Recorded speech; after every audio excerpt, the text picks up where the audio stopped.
Hello mga ka-echos! Nandito ako ngayon ulit sa Dasma. Ngayon ay namimitas ako ng kamoteng kahoy. Ay, kamoteng... Hindi pala. Kamoteng halong-halog. Baging. Ayan. Nakapitas na ako ng ilan. Para to sa ating mga kasamahan sa trabaho na mahilig sa gulay. Ayan siya. Ang aming mga papaya. Ano yan ang aking mga masisipag na biyanan? Wala akong inambag dyan. Ang kabalang mukha ko, makiki-harvest. Ito, kanya naman, abot na din yan, no? Malapit na yan. Pera na yan sa susunod yan. Napakadami, no? Sisipag kasi ang aking mga biyanan. Yan. Ayan ang kanilang anukan.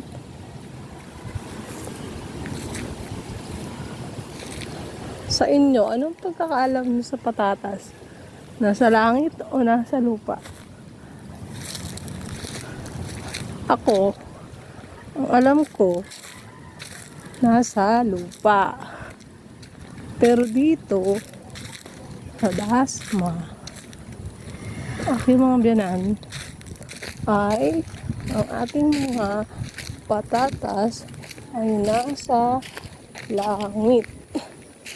Hanapin natin siya, ha? Ayun, meron ako nakita. Ito na mga ka-ethos. Makita ko sa inyo. Ayan. Ayan ang kanilang munting bukirin. So, ito na nga tayo. Ayan. Kita nyo ba? Patatas yan mga kaibigan. Yan. Nasa langit ang kanilang patatas. Ayun pa. Akala mo ay mangga. So, patatas ho yan. Yan.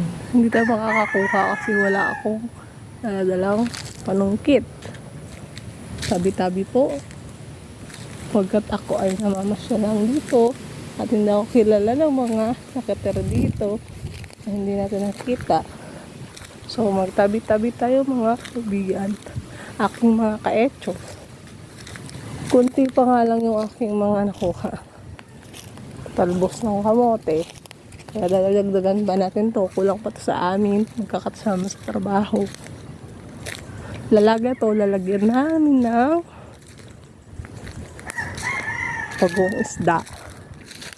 O yan, may malaki ditong sampalok. At kay Mayto. Yan. So ngayon, tutuloy na natin yung ating pamimitas.